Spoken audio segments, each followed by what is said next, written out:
Thank you. So we have our work cut out for us. Thank you, truly fantastic sort of pitch for all of us and for all of us to try to swing at. Our first session has three speakers: Kevin O'Neill, Isaias Rojas-Perez, and Marcela Turati, and I'll introduce them and then ask them to come up. Kevin O'Neill is the director of the Center for Diaspora and Transnational Studies and a professor in the Department of the Study of Religion at the University of Toronto. His anthropological research explores the moral dimensions of political practice in Latin America and Central America, especially with a focus on the democracy, security, and the politics of faith.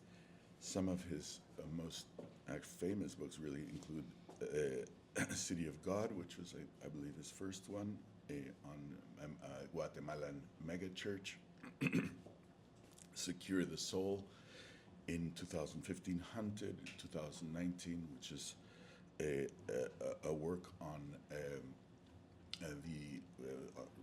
always with religion, but on this phenomenon of the anexos, that is, of drug addicts, alcoholics who are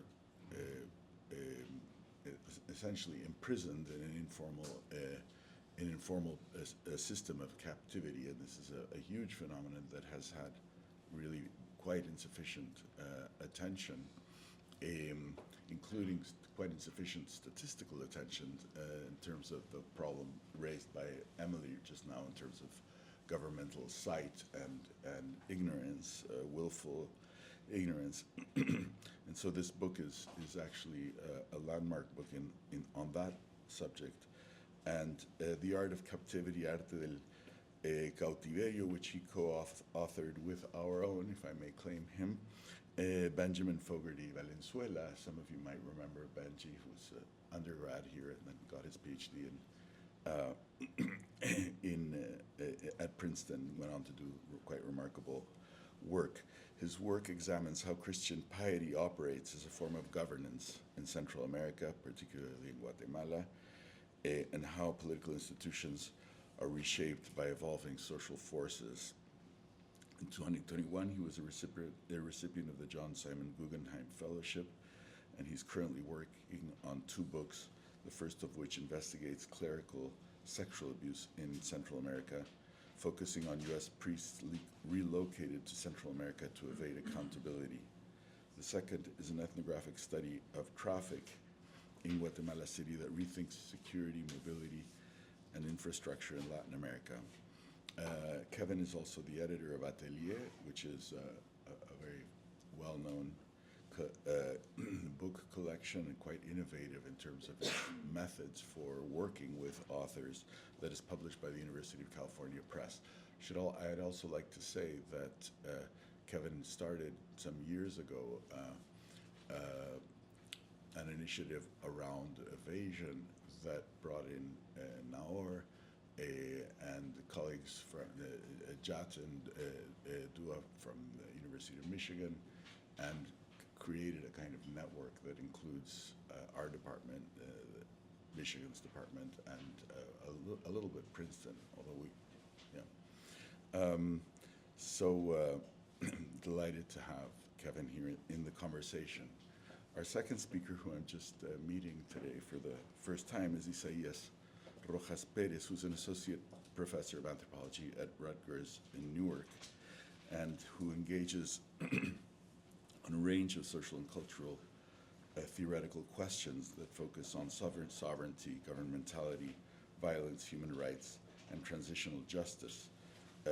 His regional focus has also been on Latin America, but in this instance in Peru, in particular in the Andean region of Peru, and it explores the materiality of politics, the politics of materiality, and the ritualization of death in post-conflict contexts.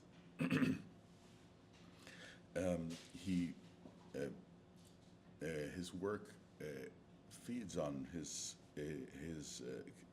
deep experience as a human rights activist in Peru during the hard years of the 1980s and 90s, when, of course, these issues of disappearance and of murder, etc., around in Peru, all over Peru, but especially in the countryside, were rife.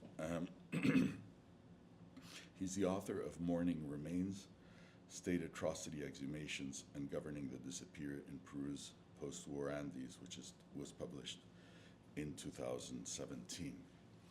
Finally, our third speaker is Marcela Turati, who is an award-winning Mexican journalist, and whose work is a kind of cornerstone for any one of us who works on disappearance in Mexico, not just her individual work, but also her collective work. She's founded several key journalistic collectives in Mexico, starting with Periodistas de a Pie and Quinto Elemento Lab, and the website and information site Dónde van los desaparecidos, which is a key resource for anyone working on this subject to some degree. She was originally, to my mind, a journalist for Proceso, which is a very historically significant weekly political magazine there, and she adopted disappearance as sort of her beat, and so has become, I would say, really both a guiding light, an example, and a resource for anyone working on this fraught subject. She's received numerous awards, including the Garcia Marquez Award for journalists, and including the Cabot Prize that our journalism school here offers every year, among others, and is the author, I believe, of 3 books, but I want to mention especially the most recent one, because it's a key book that anyone really should know about, and that is San Fernando, La Última Parada. Yesterday I learned to my delight that it is going to be published in English, which is unusual, and it should come out in English in a year. But that work is the product of 11 years of investigative journalism around the massacres in the city of San Fernando in Tamaulipas, and not far from the Mexican border, and it's a multivocal presentation of her research with snippets from the many interviews that she did all over the place. She followed sought out families in Michoacán, in Guanajuato, in Guatemala, in El Salvador, but also spoke to every kind of functionary,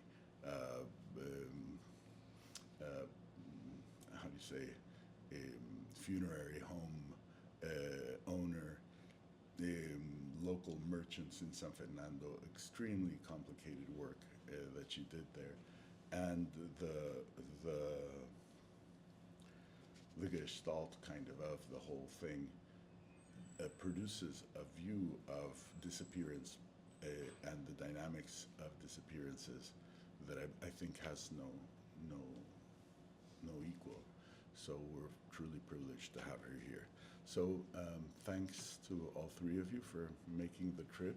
And if you could please step up, and we'll start then with Kevin. Do you want us to present from here? Sorry? Do you want to present from here? Yeah, that'd be great. Oh, well, or however you prefer. You can present from here, but you should speak into the microphone because of the screen. Okay.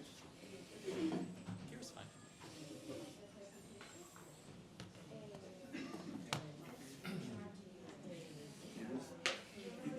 Hopefully others. If you could all speak up a little more. Yeah, of course. standing up.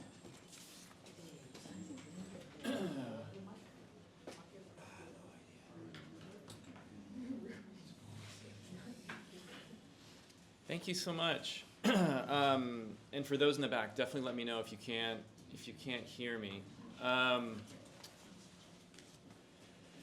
First off, just a very, very quick thank you to Claudio for including me, as well as just showing incredible leadership in this space, intellectually, morally.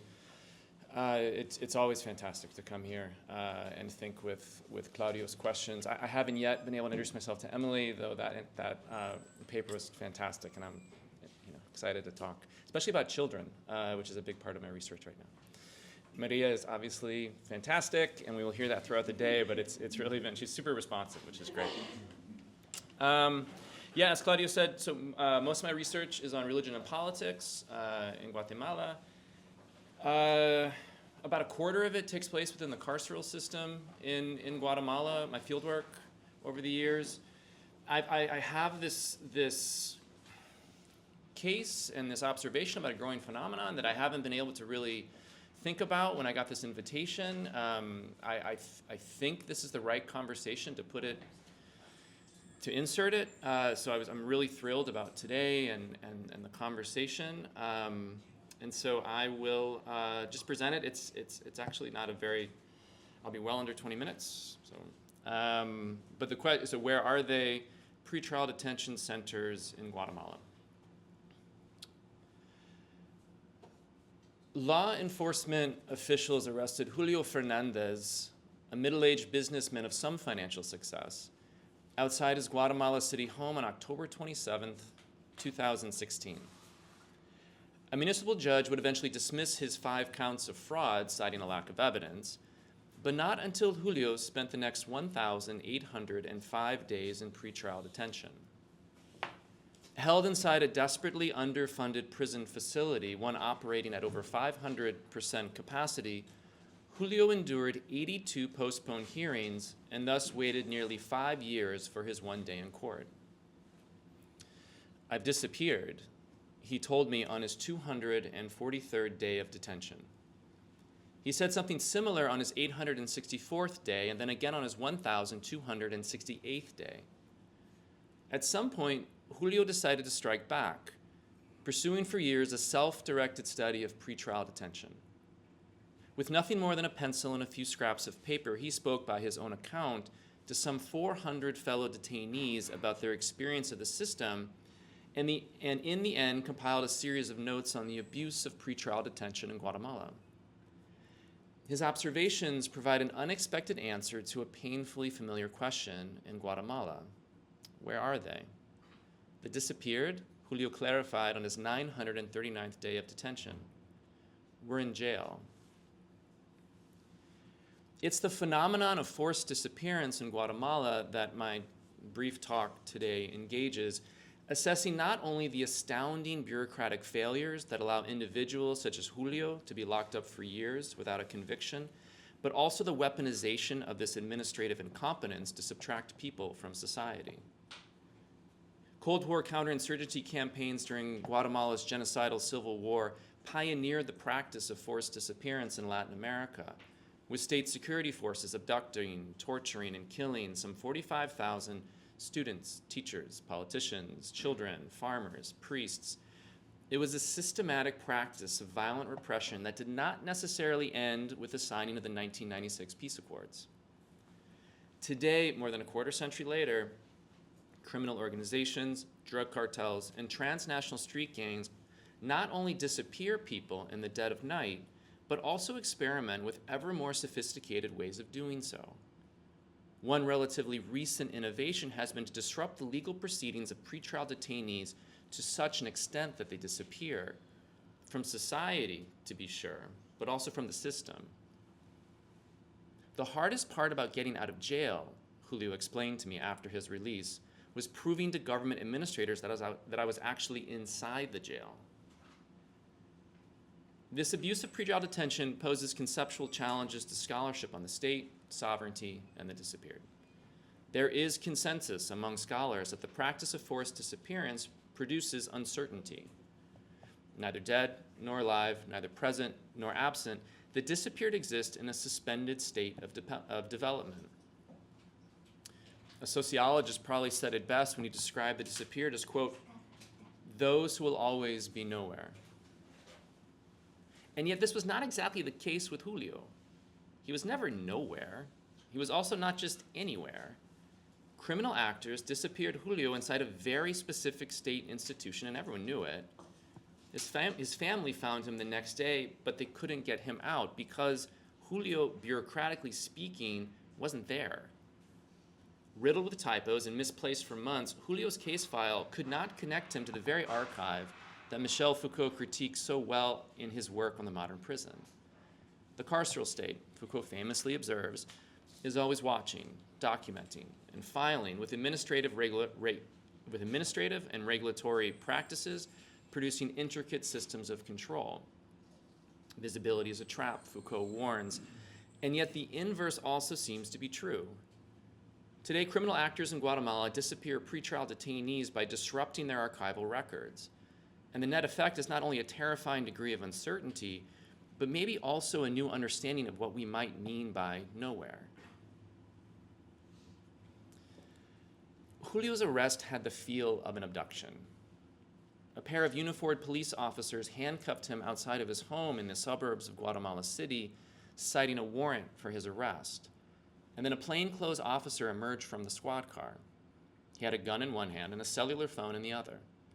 The officer handed Julio the device, and when he put the phone to his ear, the voice on the other end of the line demanded $1 million, or Julio's full cooperation in a money laundering scheme. The plan went something like this. As the owner of several gas stations, Julio would purchase gasoline from a criminal organization that smuggles fuel out of Mexico. They were obviously fishing for someone, for anyone, Julio told me on his 243rd day of detention. Julio had always purchased fuel from registered providers and had no interest in breaking the law. He also did not have $1 million. They didn't know me, he said. They just knew that I owned some gas stations. Julio refused to participate in the plan, and so the uniformed officers arrested him on what a judge nearly 5 years later would understand to be false charges. The problem is that once I entered the center, I disappeared. The mechanics of Julio's disappearance are not difficult to discern. Julio's intake form has several clerical errors. Officers scrambled his national identification number, for example, and they also misspelled his family name. These errors created obstacles for even the most attentive of administrators to locate him inside the facility, in no small part because prison guards have not had regular access to the institution in decades. Instead, they maintain its perimeter to ensure that no one escapes, while ceding total control of the general population to the detainees themselves. The items collected during the occasional prison raid hint at the illicit activities that structure this pretrial detention center.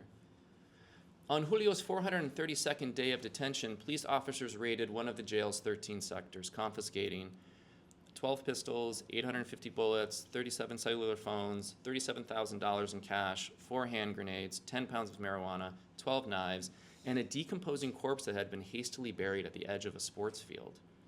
2 days later, on Julio's 434th day of detention, police officers surprised detainees from the same sector with a second raid, seizing 2 more pistols, 200 additional bullets, 2 more hand grenades, 3 laptops, 2 internet modems, 13 cellular phones, 5 more knives, 10 machetes, and a pair of handcuffs.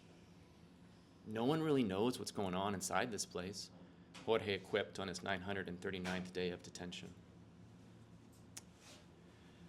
Authorities also assigned Julio to a sector where detainees live in what can only be described as abject poverty. They sleep on the floor, bathe only on occasion, and eat little more than beans and tortillas. Julio lived there for the first few months of his detention until his wife could smuggle enough money into the facility so that he could rent a modest cot from a drug trafficker in a more comfortable sector. No one in central administration noted this change, and thus Julio slid even further from sight, in ways that make absurd that familiar image of the kneeling prisoner from Michel Foucault's Discipline and Punish. This drawing of a man on his knees beautifully animates Foucault's thesis about prison subjectivity, but Julio outright chortled at the picture when I showed it to him on his 563rd day of detention. No one's watching us here, Julio shrugged. This place doesn't even have a guard tower. Yet the most pernicious tactic that these criminal actors used to disappear Julio was the deliberate disruption and delay of his court dates. They bribed prosecutors and defendants to miss meetings, forced clerks to reschedule hearings, created scheduling conflicts for judges, bribed lawyers to rescind themselves from the case, paid interns to misplace paperwork, and even had Julio temporarily transferred to other facilities on the days of his scheduled hearings. This meant bribing, extorting, and generally terrorizing entry-level administrators. It also meant producing an avalanche of medical documents.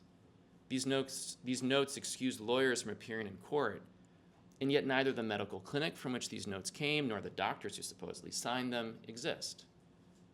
The cruelty of all this counterfeit eventually crested when criminals filed grievance against Julio for not appearing in court.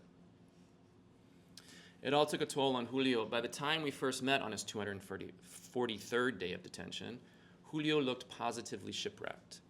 He had an unruly beard and wore a pair of oversized pants that he belted with some shoelaces.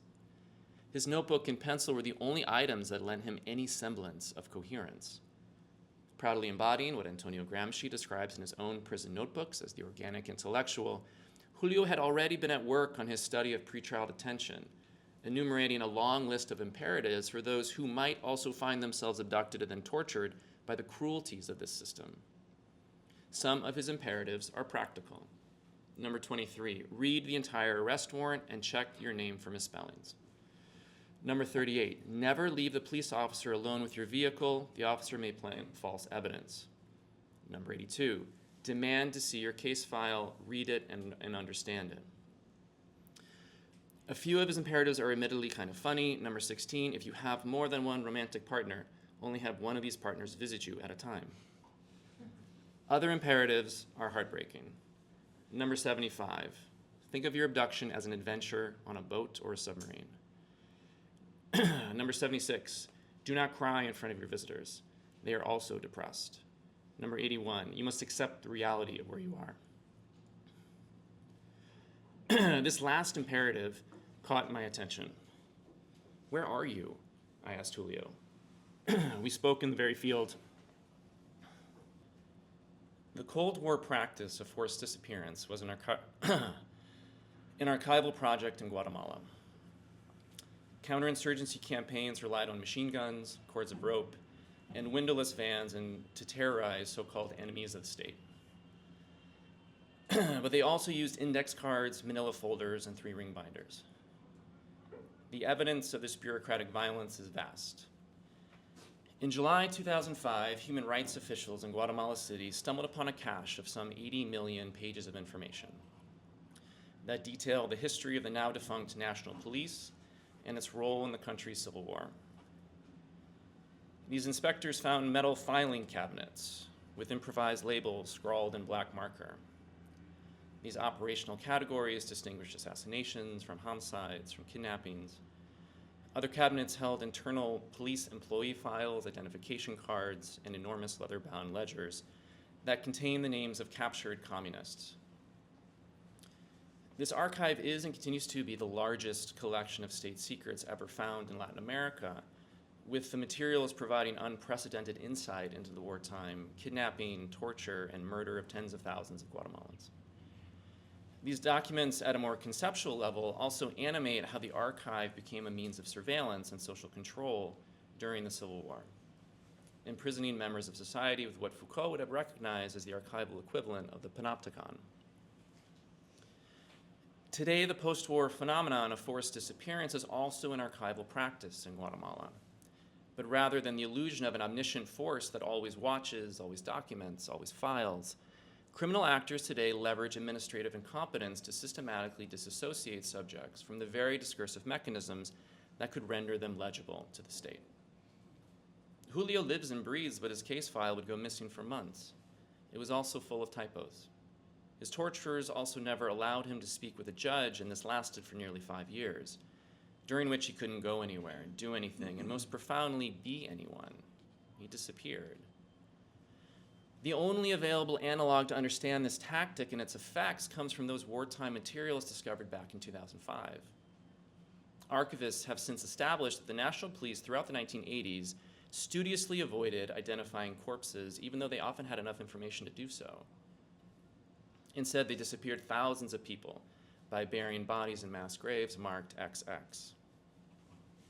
The systematic disassociation of these bodies from governmental accounting forestalled any sense of justice and closure, eventually inspiring that sociologists to describe the disappeared as, quote, those who will always be nowhere.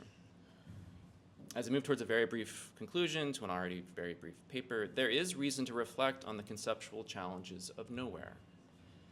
Scholars of the state, sovereignty, and the disappeared are understandably interested in the theorization of someone, somewhere, and something, with theories of governmentality at their best when assessing the cultural construction of people, places, and plans.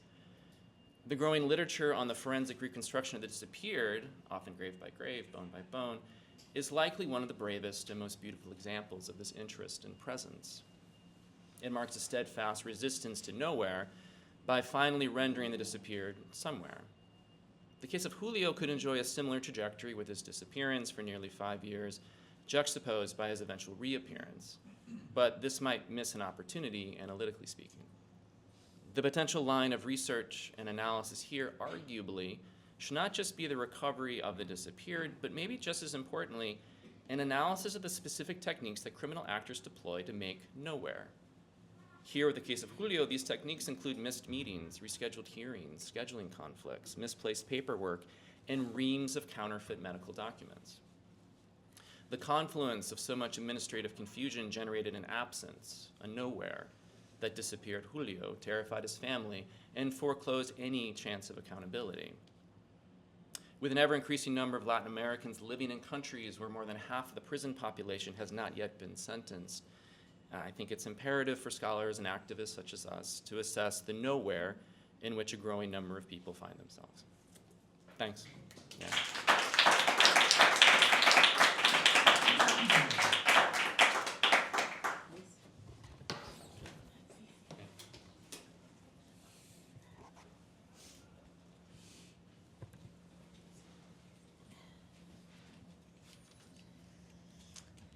I'm going to speak from here.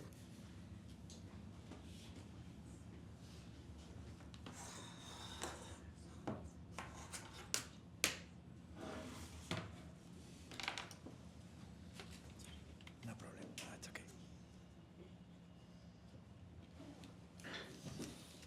I have PowerPoint, that's why.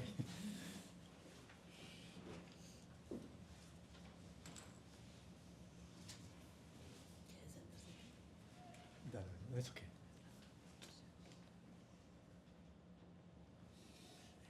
Great.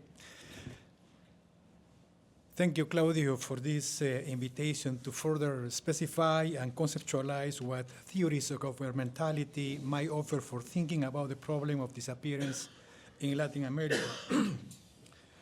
For me, it's an occasion to expand on a task I began in my book, Morning Remains, in which, by examining state-sponsored efforts to find, recover, and identify the bodies of the disappeared during the 1980s and 1990s counterinsurgency campaign in Peru's central southern Andes, I introduced the concept of necro-governmentality to account for the emergence of a new constellation of power amidst a large project of transitional justice launched in late 2000, which included a truth commission, prosecutions of human rights crimes, forensic exhumation of mass graves, and memorial projects, among other institutional initiatives.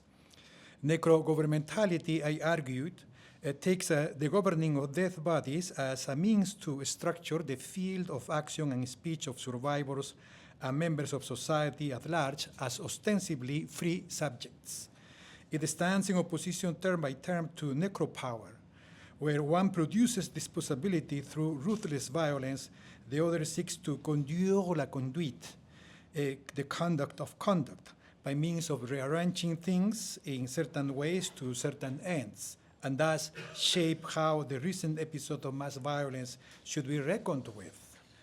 In my ethnography, I was particularly interested in how the Quechua-speaking mothers of the disappeared engaged this constellation of state power. Whereas the technical expert and modern character of post-atrocity legal, forensic, and political processes tend to exclude them as irrational, I examined how these mothers brought ordinary practices and technologies of self and truth into legal and forensic settings, in that these practices and technologies are embedded in cultural grammars governing the thresholds within which Andean people test what a human form of life is. I showed how these women hold state power to account. In so doing, I argued, they make a claim on political community that evokes, against necro power, but also in contrast to necro-governmentality, the figure of the people standing in its own right to affirm the full stakes of the aftermath and to reimagine its future. Today, I'd like to elaborate on another twist in this reflection, expanding on the thing aspect of the notion of government of things. As Lemke observes, Foucault only briefly outlined this notion in his lectures on governmentality to emphasize how the intrication of men and things is central to the art of government.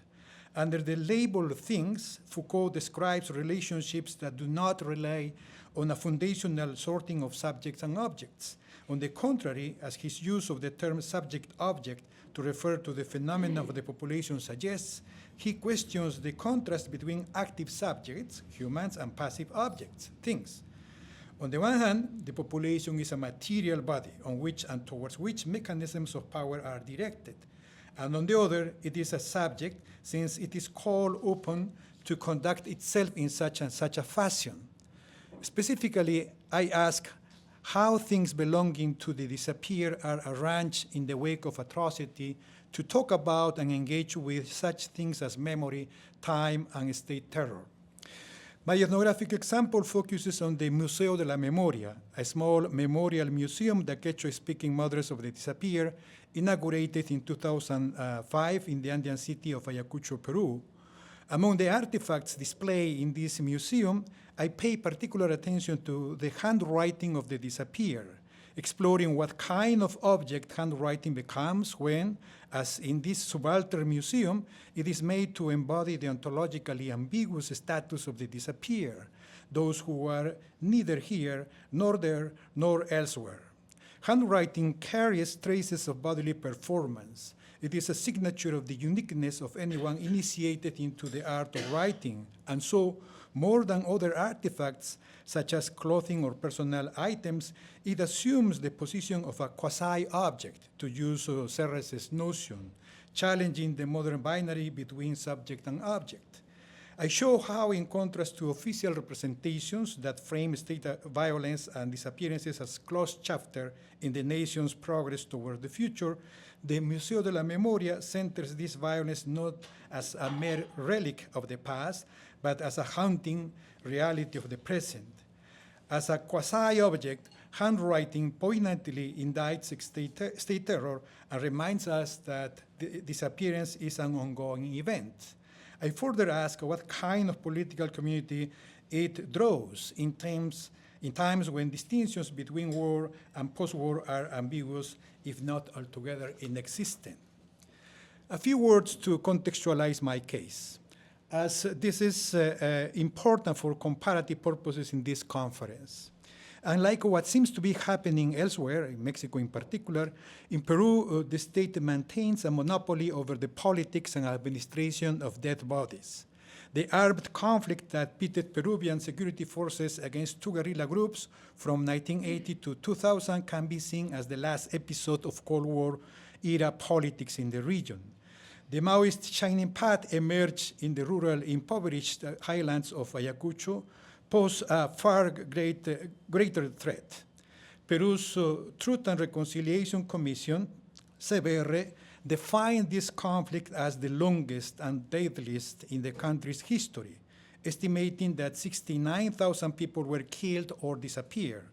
Most of the victims were Quechua-speaking peasants from the central southern Andes.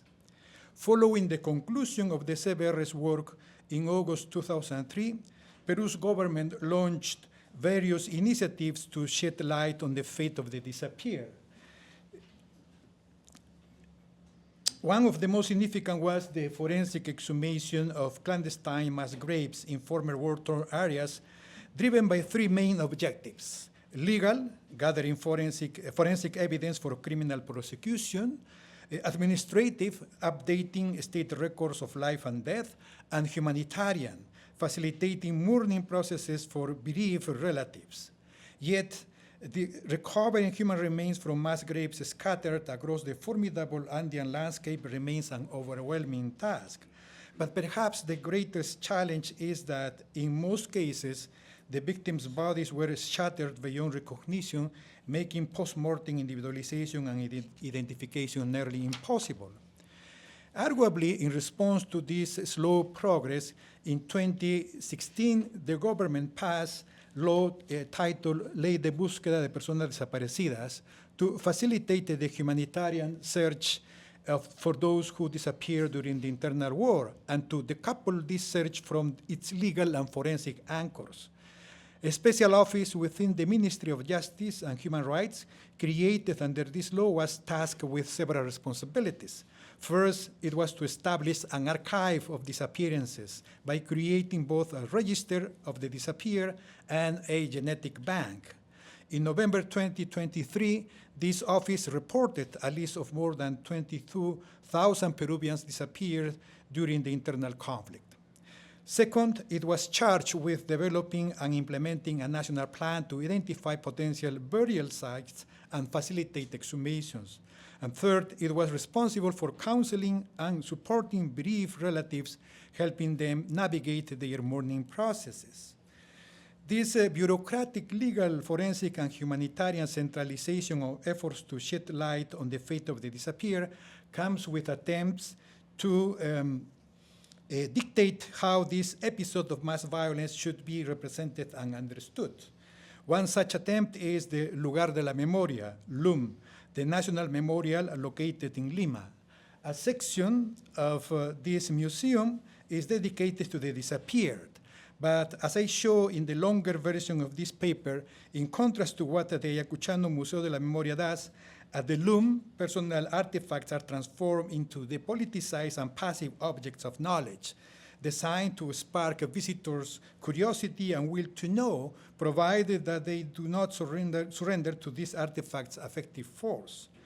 These contrasting approaches reflect not merely curatorial strategies, but fundamentally different notions of time, history, and memory embedded in how each museum engages with the object state terror.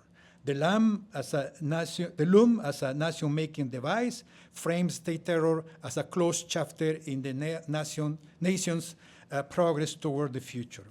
And yet, paradoxically, even as these initiatives aim to mark a transition from the era of war through various governmental strategies, other measures reveal that the Peruvian state continues its war on terror. First, there is the enduring anti-terrorist legislation, a relic of the counterinsurgency era, centered on the broadly defined penal category of apología del terrorismo, apology for terrorism.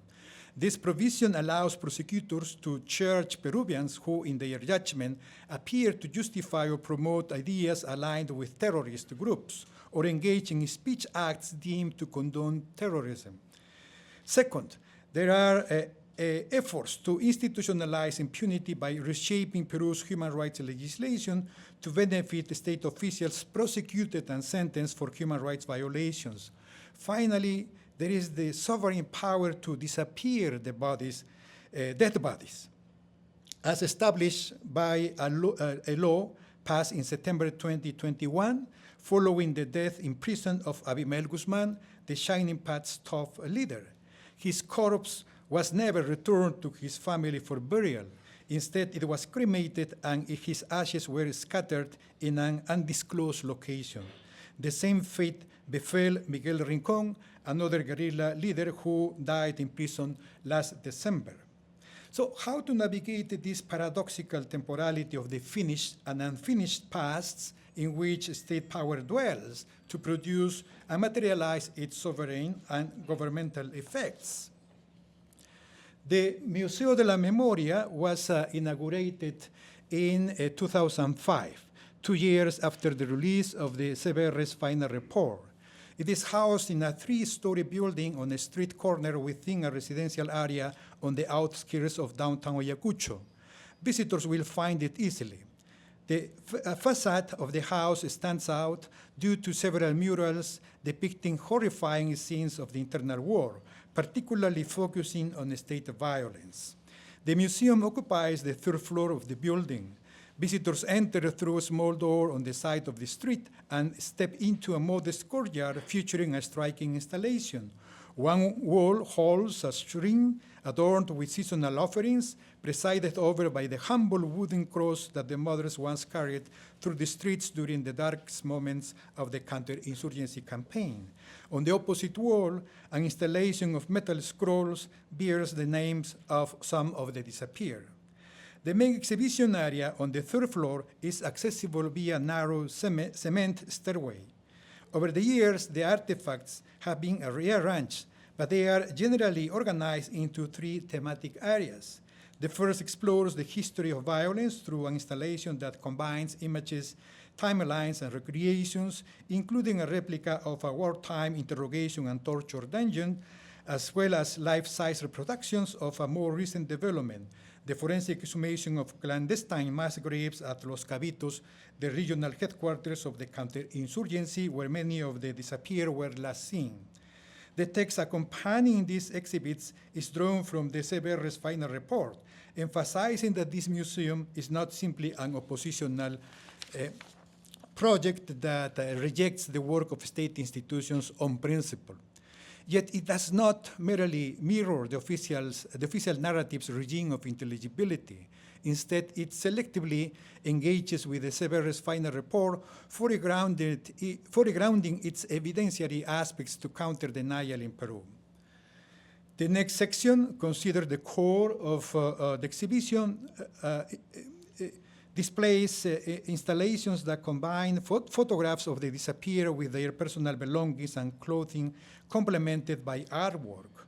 The photographs, modest in size, fall into 2 categories: ID photos and informal snapshots capturing everyday moments that held meaning for those who now disappear. These images affirm, in the simplest yet most powerful terms, that these individuals existed, that they lived ordinary lives like any other Peruvian, and that now they are gone, vanished without a trace. Yet the exhibition moves beyond photographic representation alone, interweaving textures that extend beyond the image surface to tell personal biographies. This interplay between everyday photographs and material artifacts evokes the disappeared not just as abstract figures, but as individuals embedded in the dense materiality of daily life, people who made themselves subjects through their objects. Thus, in the Museo de la Memoria, the personal belongings of the disappeared speak in the genre of testimony, situated within the temporality of the disappearance as an ongoing event. These artifacts assume the role of quasi-objects, dissolving the binary between subject and object and offering an alternative narrative about the haunting presentness of state violence. Within this effective landscape, 2 pieces of handwriting stand out as particularly poignant. One belongs to Pablo Gerardo, his class notebook filled with what could be the work of any Andean boy in a Spanish-speaking institution, unsteady lettering, misspellings, grammatical errors, playful drawings. It is the exercise book of a young student engaged in self-discovery, preparing to enter adult society by mastering the state's writing and reading practices. His notebook served as a personal archive of these efforts at self-making. But one night in June 1984, a military squad took him from his home. The 15-year-old was never seen again. Now only his class notebook and an enlarged photo of his identity card showing him in his school uniform remain.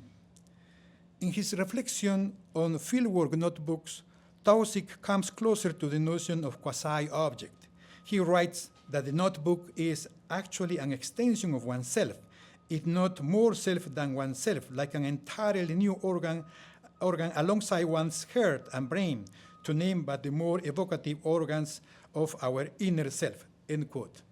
The phrase, if not more self than oneself, is crucial here, as it shifts the focus from identity, oneself, to ontology, self. What is that self if not a thing that dissolves the boundary between subject and object? Taussig continues. What this new organ does is incorporate other worlds into one's own. Following these insights, we can say that Pablo Gerardo's notebook is an extension of his self, showing how he was learning to incorporate other worlds into his own. It is half a diary tied to the discipline of education and learning, and half a notebook recording not the factual record of a daily round, but sparks of life. The second piece is an anguished message from a disappeared university student to his mother. His name was Archimedes Ascarza. In the note, he confirms that he is being held at Los Cabitos and pleads for urgent help. He had been taken from his home by a military patrol during curfew, despite his family's desperate resistance. Somehow, Archimedes managed to smuggle the message out, but his small handwritten note was the last his family ever heard from him. He was never seen again. Scribbled hastily on a piece of coated food paper for sugar, this fragile text stands as the final trace of a person who, caught in the threshold of life and death, managed to leave behind an indictment of state terror. It was handwritten in a moment of danger. What work do these two pieces of handwriting do in the task of truth-telling? First, they bear witness to the flesh and blood lives of individuals the state disappear. Handwriting carries the traces of bodily performance, and as such serves as a signature of the uniqueness of anyone initiated in the art of writing, as I said before. Second, handwriting embodies both the most personal aspect of the self and the most public. Not two people write in the same way. Like fingerprints, handwriting is distinctive to each person. Third, even when it replicates what has been written before, handwriting remains inventive and singular. In this sense, the two pieces of handwriting in the Museo de la Memoria resist the rhetorical operation that disembodies the self, reducing it to mere text in official truth-making projects that privilege the problem of nation-making. If in projects like Peru's CBR, bodies become text, then in the Subaltern Museum, by contrast, these two pieces of handwriting become fragments of disappeared bodies. But the work of handwriting at this museum does not end there. At the head of the staircase, where visitors must pass on their way out, a book of visitors invites them to leave their comments. This silent invitation encourages a moment of reflection, to articulate their thoughts and set them down in their rawness, as they emerge from within in response to an exhibition that, as an archive of pain, bears witness to the horrors of state terror, but also to resilience and resistance. And to do so by hand, on a surface that offers only a pen, a notebook page, and their thoughts as the sole materials for inscription. As an anthropologist, I cannot help but think of this as the kinds of raw jottings we take on the spot in the field, expecting to expand them into Fieldnotes later. But unlike our jottings, the visitors' comments are meant to be public. The blank pages invite writing, but once inscribed, they also invite reading. In this way, the visitor's book transforms the exhibition into a space of dialogue. As we read and write, we engage in conversation with ourselves, with the curators, and with other visitors about what we have seen and heard during the tour.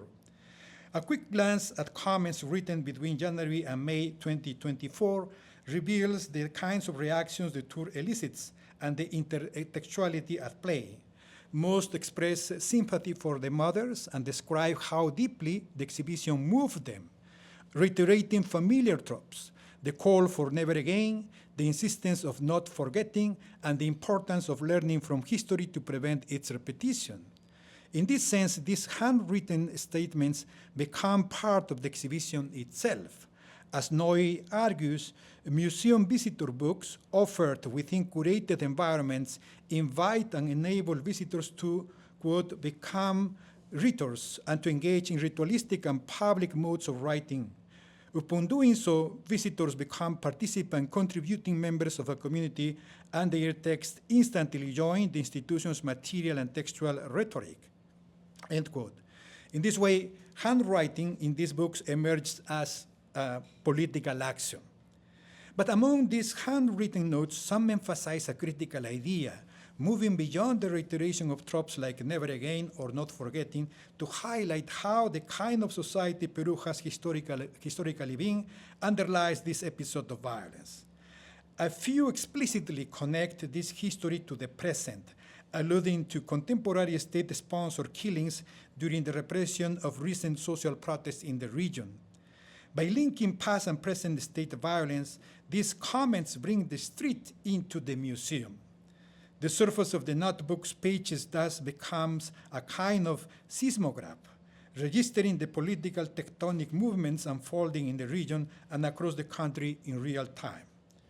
The comments inscribed there reveal that the problem of state violence is not merely a relic of the past, but a pressing issue of the present.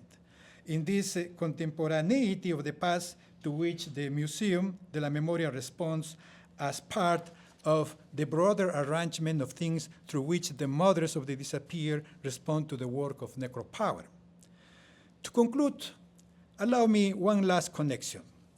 The iconic case of Ayotzinapa awakened most Latin Americans to the reality that forced disappearance, extrajudicial execution, and the clandestine disposal of victims remains signature of state terror campaigns in the region during the 20th century persist as technologies of rule in the 21st.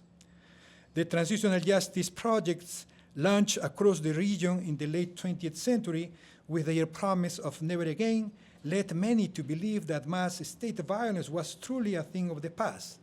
Yet, as state violence endures as a permanent, even defining feature of post-conflict Latin America, the question arises, how does one write about the aftermath when obviously there is no aftermath? The immediate civil society response, the one that happened right there, to the disappearance of the Ayotzinapa students offers a lens for contemplating this question. Under the banner Fue el Estado, it was the state, thousands, predominantly young people, took to the streets in Mexico and beyond, denouncing these practices of terror and demanding the return of the disappeared alive. These images evoke what Dewey calls the public, emphasizing that a public does not pre-exist its particular problem, but emerges in response to it.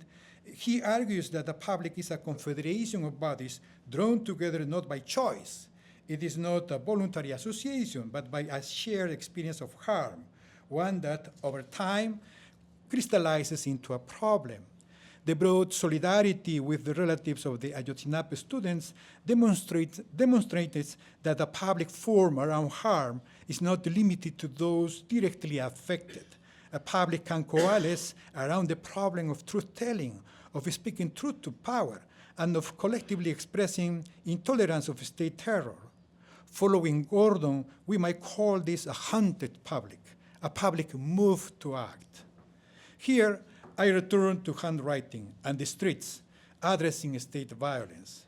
There are no popular protests without this quasi-object that in this context emerges as extension to the public.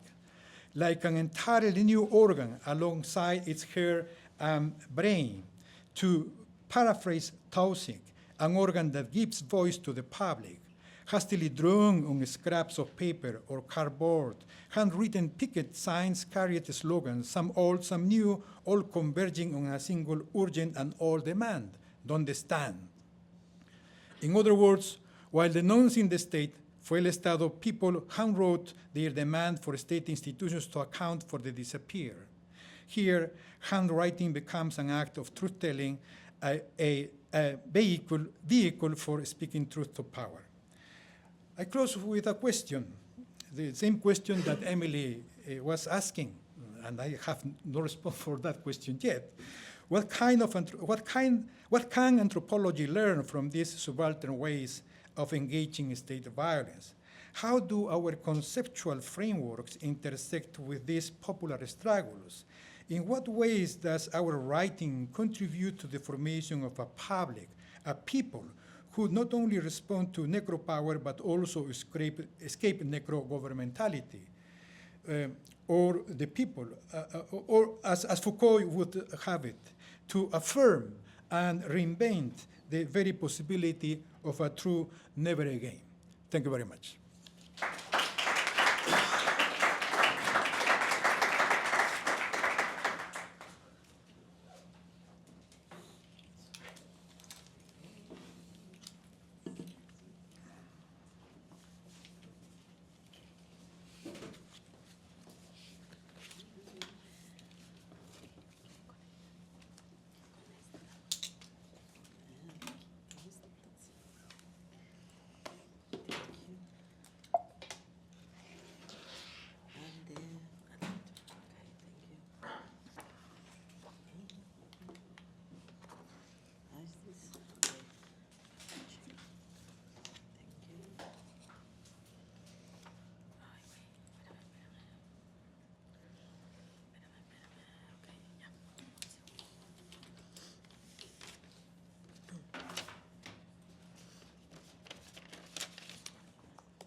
Thank you for the invitation, and I will speak about these years covering the disappearances of people in Mexico, and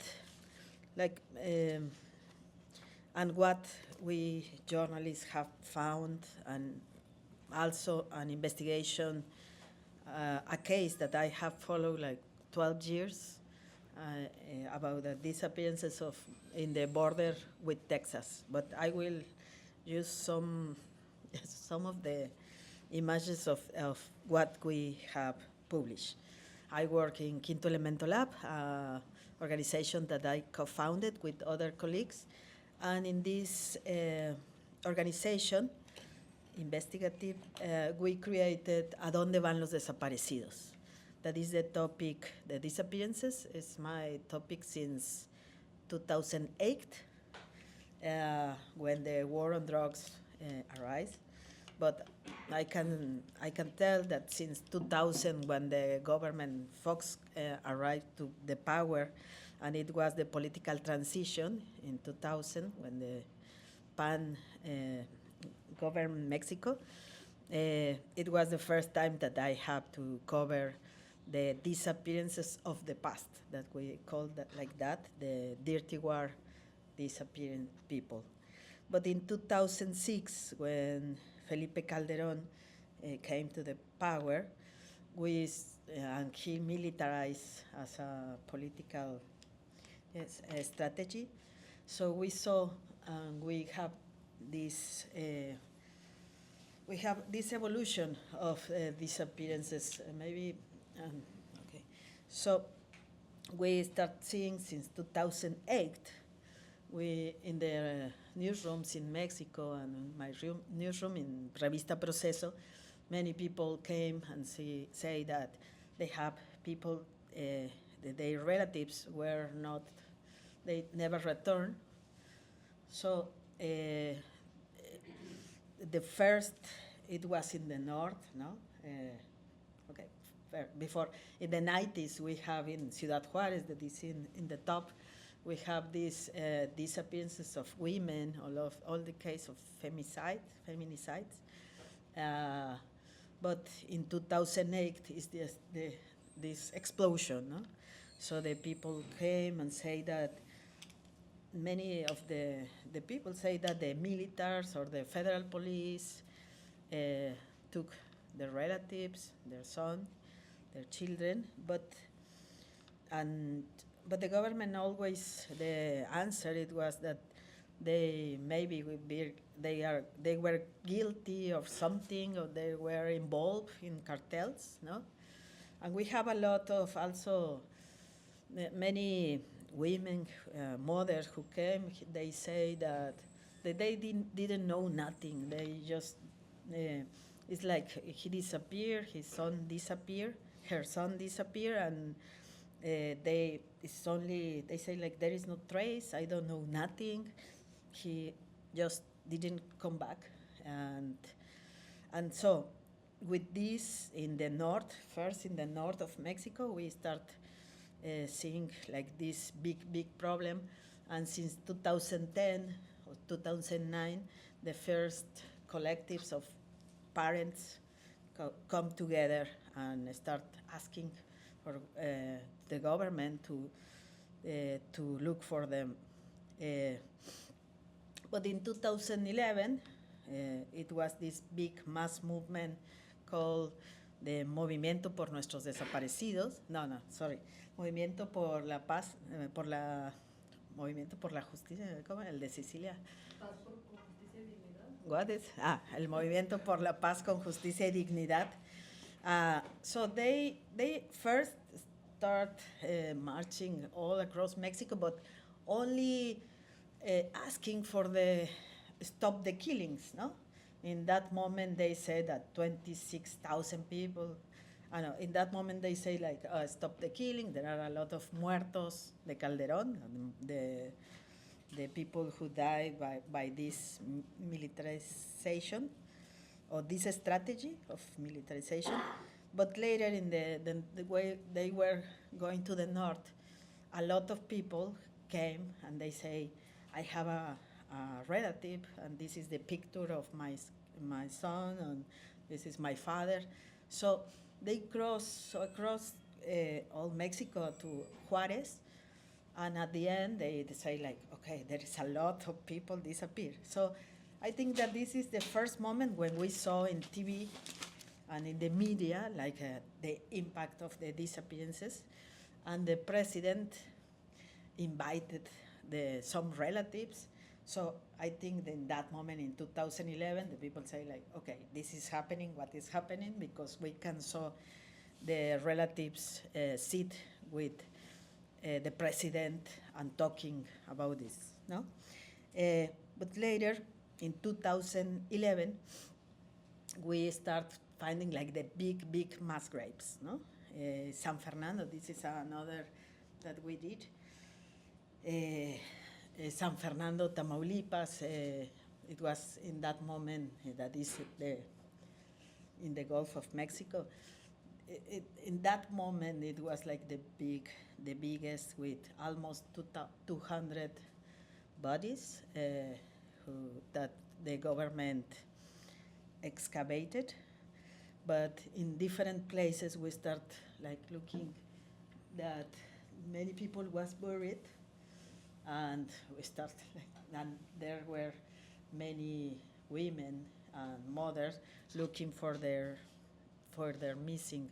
But in that moment, we were just like in the horror, like not knowing what happened, and knowing that first that the government said that they were the cartels, that they're boring people, no, the enemies. But when we go deep and investigate, as the parents and the families investigate, we start seeing that first there were corpse bodies, but then in some parts, like more in the northeast, they use fire, no, to disappear people, and then they use acid. Like it was evolutioning in a different ways in different places, how they disappear people, no? And in some places that we don't see in the map, we think that some are regions that are silence, still silence, and we don't know what is happening. In some places where there are bigger, like this, we have this, when we have like more incidents, we think that it's because the mothers or the relatives are excavating, and not it's because the government was the one that find or want to find these people who is missing. And then in 2014, it was Ayotzinapa's case, and yes, it was shocking. I think and well, here's one of the investigators, the main investigator of this case, no? In Ayotzinapa, it was shocking for all, no? 43 students together the same night in front of the press. Many people was there, and then first, as always, the government say like, okay, the cartels have it's the fault of the cartels, but then that same night we have information that no, there is federal police there were militaries, like the municipal police took them. So what is this, no? And in the 1 month later, the people protest, as a big protest in Mexico City, and the conclusion of the people is fue el Estado, no? The state is involved. I think this is a different narrative in that moment, like, okay, there are not the cartels, there is something here that is happening. And in that moment also is the eruption of the movements, of the collectives, of the mothers and parents who are looking for their loved ones, but excavating, no? Los buscadores, they are going to the mass graves and they dig by themselves. In that moment, we start talking also that, okay, there are not only people in mass graves, we have a big problem in the morgues, no? Many, for example, now that we have like 120,000 people disappear, we know by the press and by our investigations and maybe sometimes by the same collectives with academics that there are more than 77,000 people who were buried by the state. There were people on name, without name, and they are in the anonymity in morgues, or the majority of them, they were buried in common graves, no? So we start seeing like, okay, this is another kind of problem, no? We have a lot of people exhumating, but the morgues are full, and it's another, we have not a space in the morgues, and we have a really difficult moment when in Guadalajara there were found 2 trailers full of bodies, no? Los trailers de la muerte, that as the morgue was saturated, so they put the bodies in trailers, and it was terrible, this situation. So we start thinking like, okay, it's the government, the government they have the solution if they wanted to identify these people that is dying, no? And then also we start seeing that many disappeared people, we don't know how many, but they are recruited, no? They are recruited, and some are alive, and they just follow, like somebody say like, I have a job, this happened in Jalisco, no? Also, I have a job, so many young people who were disappeared were in training camps there, and this is our investigations in that moment. I think many journalists, we are like trying now to focus in, okay, if not everybody is dead, there is people who are as a slave working, or they wanted to be with criminal groups. So we are still in these investigations trying to see these camps because it's really dangerous, no? Because they are occupied by these groups, no? And at the same time, I with a group of journalists, we create a group, a collective called More Than 72, Más de 72, that is because it was this big massacre of migrants, 72 migrants, in San Fernando, Tamaulipas, that is almost in the border. It's like, okay, it's almost in the border with Texas, like 1 hour behind. So we have this massacre of migrants in 2010, but in 2011, it was a place where almost 200 bodies were excavated. And so I start questioning, like, why in the same place where the authorities say that they have under control and it didn't happen again, how there are so many people disappear. So investigating, it was this in San Fernando, Tamaulipas, as you can see, in these highways that we knew that the Zeta cartel stop daily people, the buses and the different cars. They stop in the main street. They stop buses and they just Ese día sorry. en Estados Unidos y me dijeron que iban a cenar en San Fernando. So, and they just pull. I don't know why. Okay. This is a father who was looking for their children who were kidnapped in San Fernando. So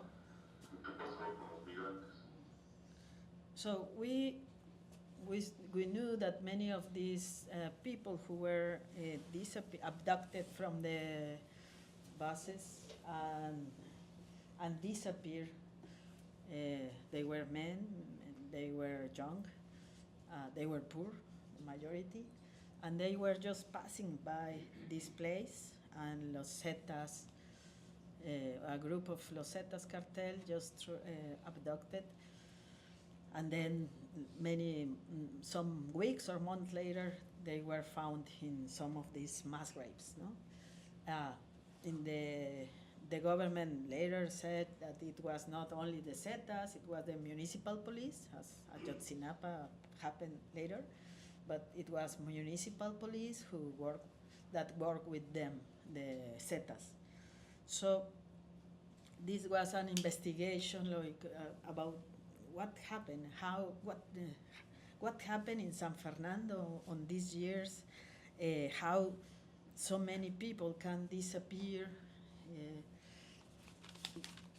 So what I found in these years investigating, and not is only my job, myself, like also they have investigation of the Argentinian forensic team, the victims of Central America and Mexico, and lawyers and many journalists. We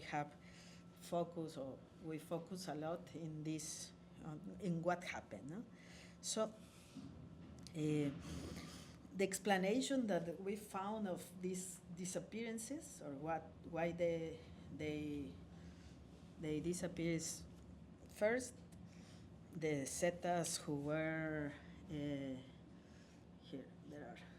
who were captured. They said that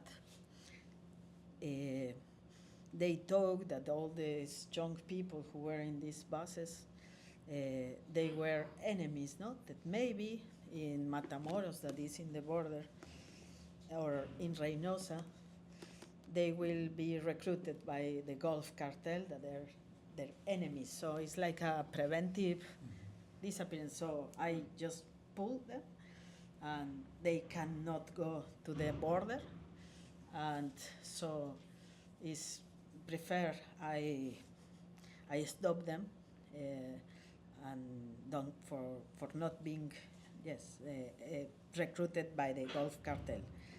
Later, we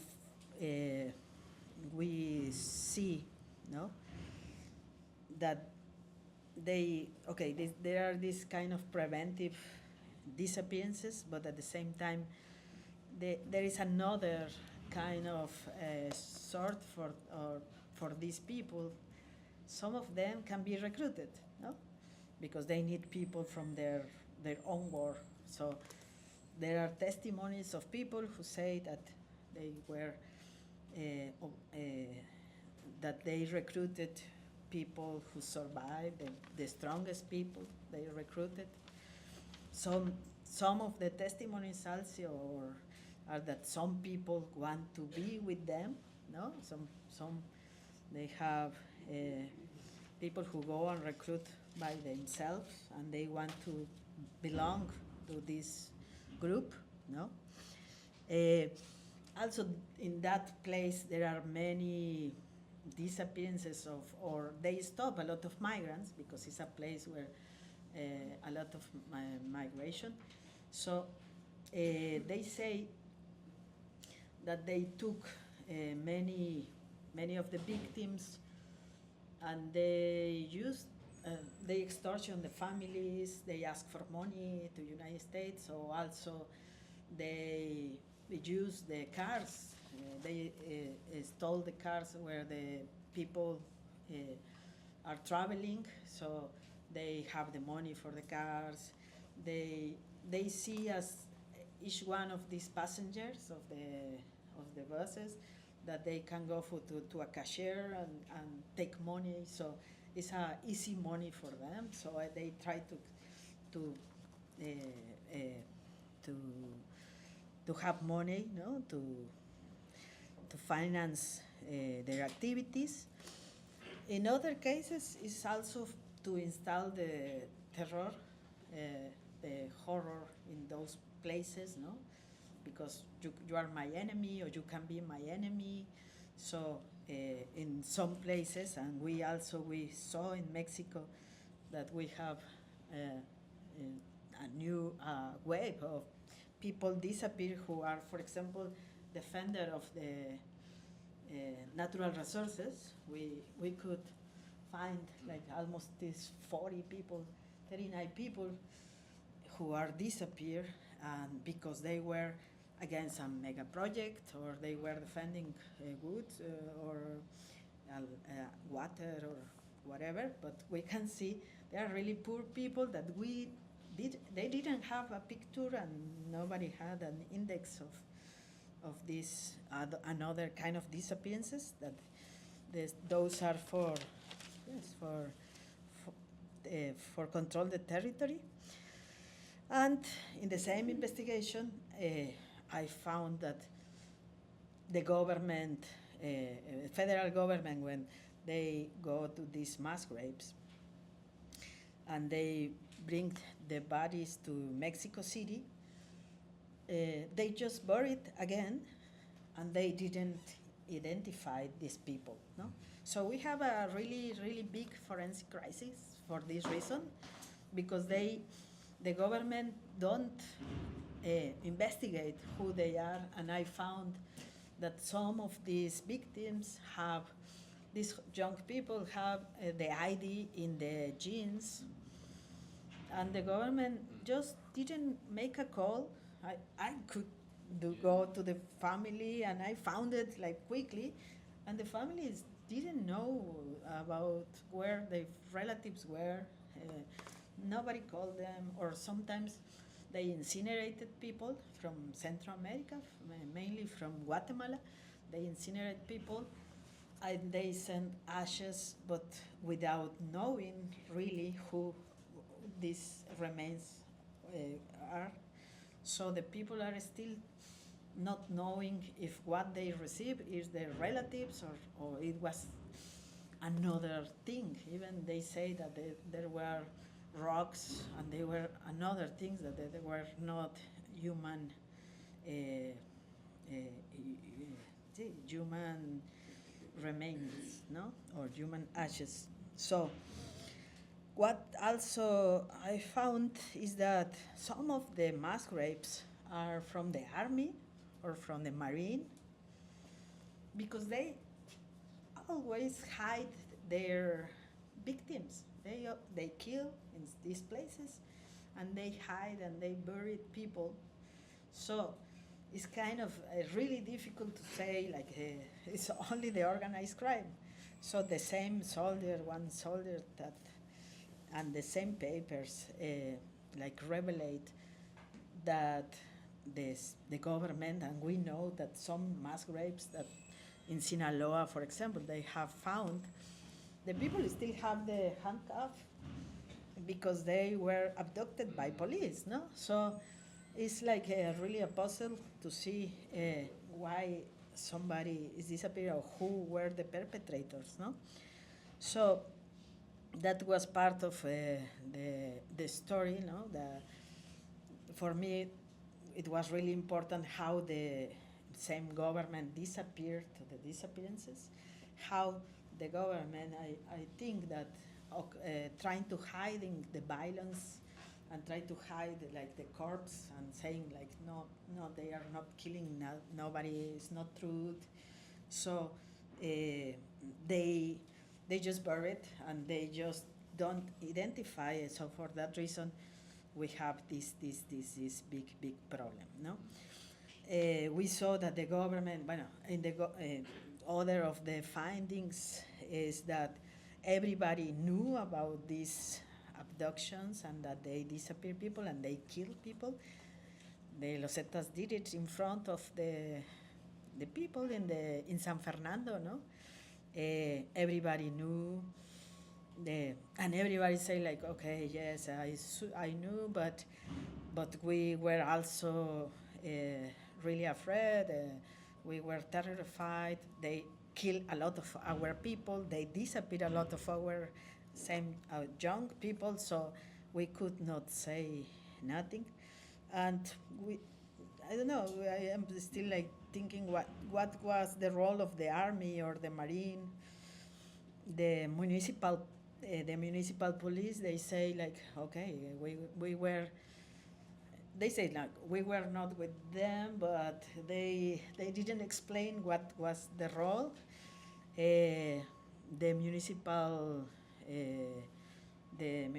president, municipal, the mayor, he say, like, oh, I didn't know what was happening, but everything happening 2 blocks from his office, no? And nobody make denunciations, so I didn't know. But later he say, okay, yes, we were all scared, but, like, it's like a complicity. All the people in federal, in municipal or state or in state power, they say, like, okay, it was not our responsibility, it's the responsibility of the federal government, or the federal say is the municipal, or is the people from the Tamaulipas. So we see always this, that is not attribution. We didn't know. If it's organized crime, it's not our responsibility. So they just let these groups to stay in the territory, to govern, to make the rules, to disappear people, to kill people. But in Mexico, it's, all the people say, this is not allowed for me to do nothing, no? Even the police, federal, municipal, militaries. So it's always the same explanation. So that is this part of this problem. Yep. Okay, thank you.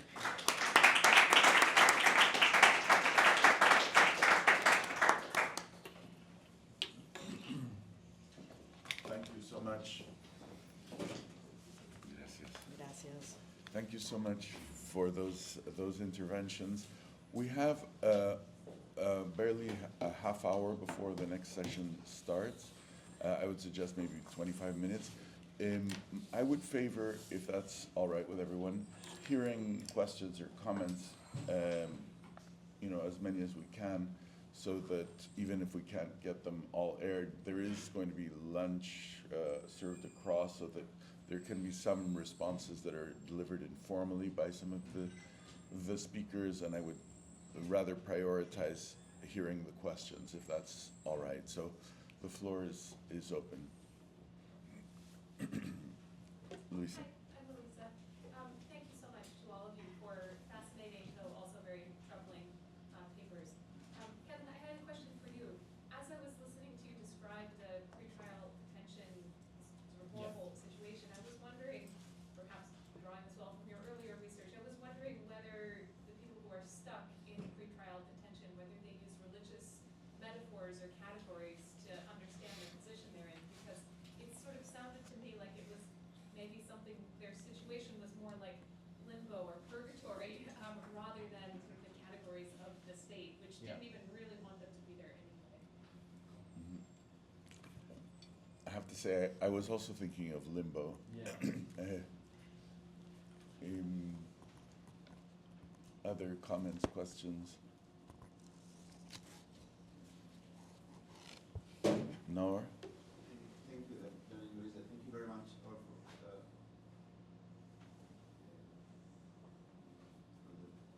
papers. I have a question that I think goes between Marcela and Kevin.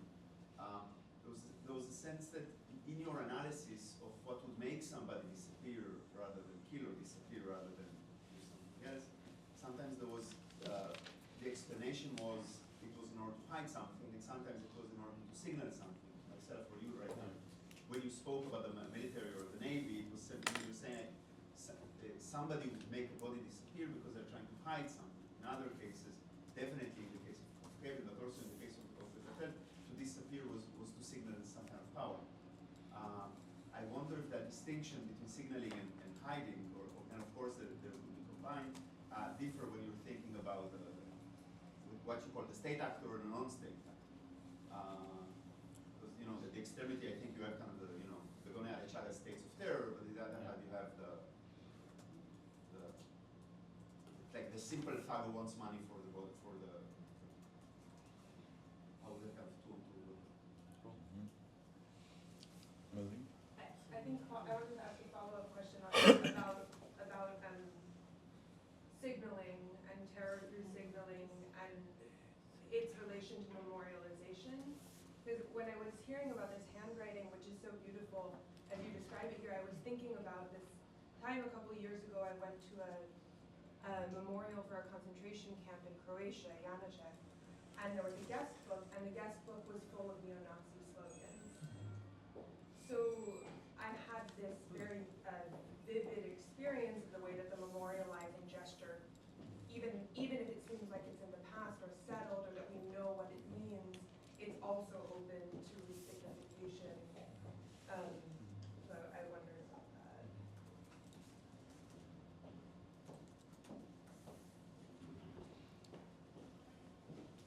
Roz? I also want to thank you all for exceedingly moving and insightful papers. I take it from listening to all three of you that what's at stake here is the collapse of the opposition between state and non-state actors. That there are police, members of the prison apparatus and so forth who are simultaneously wearing the uniform of the police and operating in clear intimacy and collaboration with non-state forces. The non-state forces can only do what they do because of the presumption of a still residual administrative state. And I just wanted to hear more about this kind of reconfiguration of the interiority and the exteriority of this state at this moment, where it's not even possible to say, oh, this is just complicity. But it seems that people are clearly moving back and forth within these categories, operating them, signifying themselves with them, and so forth. You've already thought so deeply about it. I would love to hear more.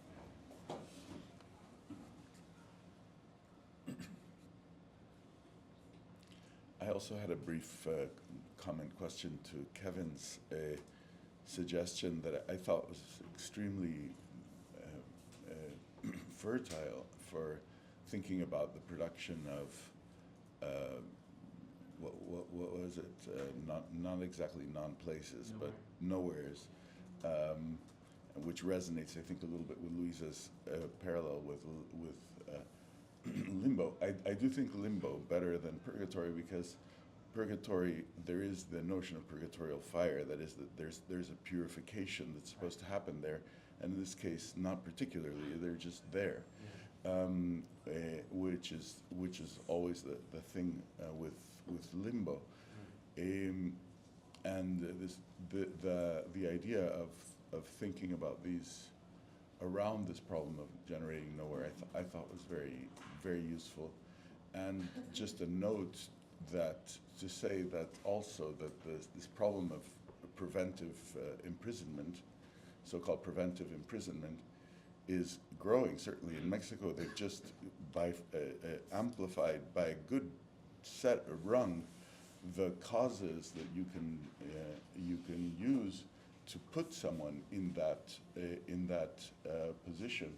And it's interesting that in terms of comparative politics, I wouldn't mind hearing a political scientist say something about the range of kinds of governments that go ahead and rely on this discretionary power for whatever purpose. Well, if there are no more questions, we do have, I think, enough time to at least have one round of remarks. Isaias, since you're in the far, would you like to? Okay, thank you very much, Emily, for your question. Yes, I think that there is, this openness to resignification, and in the it's always an assemblage, right? It's always this disposition of things, and that's I think that in the handwriting in this particular case, is having this role, right, of connecting different areas and different movements, right? Because it's in itself it's presented in this larger arrangement of through which these women are contesting necro power, right? So it's not isolated. It's not something that in itself speaks about the human or whatever, right? It's the the relationship, and and that's one of the things I like very much of Serres' notion about the quasi-object, right? So the quasi-object is always a relational thing, right? It's not an object isolated that can be judged, in itself, right? So it's this relationality, that it's very much, behind this idea, right? And I think that relationality precisely is, what gives, sense to this openness, right? Relationships are open, right? It might actually, then, next day be something else, right? But I think that would be, my answer to your question. I have something to say about it, but I prefer, that you guys answer this question, this collapse between, the state and non-state, but something that probably after, you guys. Do you want to, please? No? Oh, sure. Thank you so much. I could probably move fairly quickly, and then the state, non-state is really important. The limbo thing is a great question. It never came up. So I'm tenured in a department for the study of religion, and so if we keep it between us, I just Googled what limbo really is. So beyond the metaphor, I guess it is about someone who enters this kind of like middle period because of the state of original sin. So maybe that's like one reason. Like there wasn't a great sense of culpability for people who find themselves in this position. So the limbo, not so much, but I do like the vertical imagination that limbo presents, only because to this question of signal and hiding, we often have these conversations of like, well, why won't, instead of, the long tradition of killing and disappearing, why this mechanism? For those kind of mid-level criminal actors who don't want to escalate with the state, and although Guatemala has, an incredibly uneven judiciary system and its rates of conviction for homicide are exceedingly low, this kind of like bureaucratic, torture, or just like straight up, just like sometimes I use the word like fuckery of like low-level administrators, keeps the criminal actors outside the pale of like external kind of Human Rights Watch, even like different elements of the state that have more funding. So this kind of low-level limbo feel is effective for a certain kind of criminal actor, and which raises this like state non-state. So I've come to think about the kind of remnants of the Guatemalan liberal state as like the means by which criminal actors can disappear people. So is it like confluent? Like, is the state participating? Not really. Does it provide the very means by which you can put someone in effectively a cage for 5 years? Totally. And the bureaucratic mishandlings, like that, I find that it's really terrorizing 20-somethings with really low-paying jobs to like screw up people's schedules. But then also that the state just becomes the terrain upon which criminal actors work. So there's not really, I don't find a tremendous amount of intention on the state's part.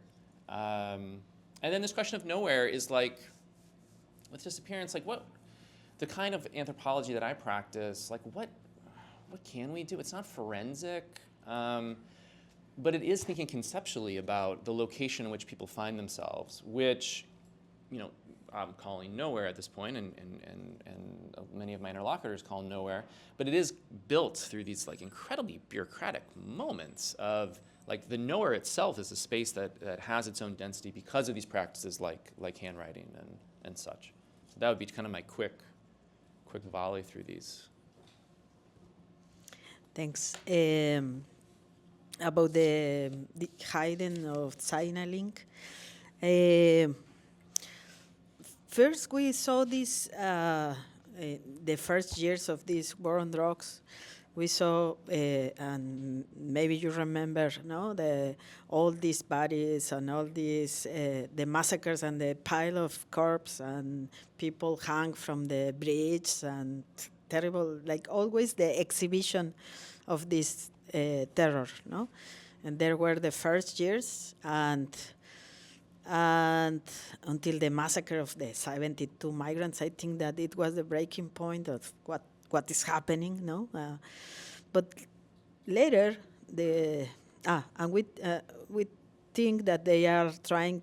They were sending a message, no, that this is our land, we are owner of this. These people belong to us, or. And these messages of terror. But later we start seeing that the government insists a lot, and that Mexico is not that we were reducing violence, and also trying to silence the press, no? That saying that you are guilty of this bad image from Mexico, and we start seeing that we had not so many killings or the exhibition of the killings, but more people buried. And this was this explosion, no, of mass graves. And all what I told about the methodologies were changing, no?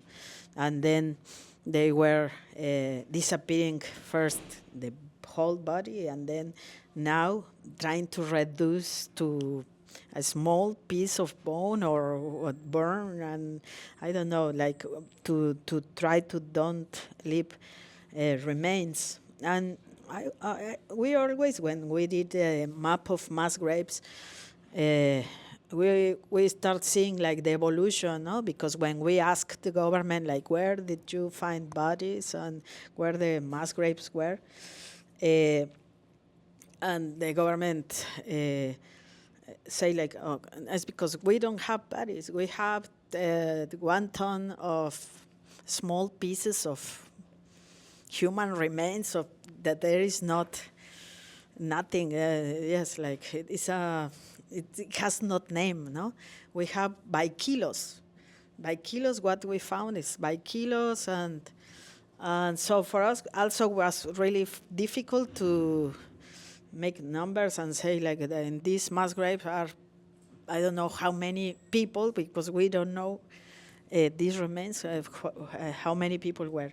And so looking this evolution, for me, one of my explanations is that somebody in the government say to them, like, okay, you do whatever you want to do, but you don't show what you are doing. Like, we don't prosecute, don't chase you, but these are the rules, no? And we saw this, and always the government want to hide the number. They say like, oh no, now we don't have a lot of homicides, but we have not counting the disappeared people. So since the last year in Sinaloa, we start seeing like the government publicity, like, oh, it's Sinaloa, now it's in peace.